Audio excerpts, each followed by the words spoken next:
করা যায়। নাক দিয়ে রক্ত পড়া বিশেষ করে শিশুদের, মহিলাদের, মধ্যবয়স্ক এবং বৃদ্ধ বয়সের সমস্ত ব্যক্তির মধ্যে এই রোগটা কিন্তু লক্ষ্য করা যেতে পারে।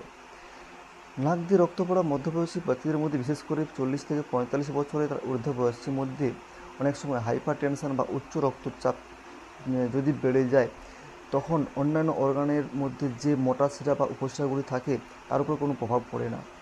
যেখানে সূক্ষ্ম সূক্ষ্ম বা শিরা বা ভ্যাসেসগুলো থাকে, রক্ততালিকা আছে, সেগুলোর ঊর্ধ্বে চাপ পড়ে।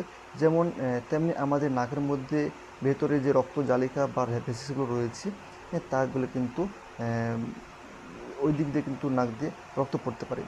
মহিলাদের ক্ষেত্রে বিশেষভাবে লক্ষ্য করা যায়, যেসব মহিলাদের পিরিয়ড বা ঋতুস্রাব সঠিকভাবে হয় না বা একেবারে হয় না বলে চলে, তার কিন্তু তার প্রভাবটা কিন্তু অনেক সময় আমাদের এপিস্ট্যাটিক্স বা নাক দিয়ে রক্ত পড়তে পারে।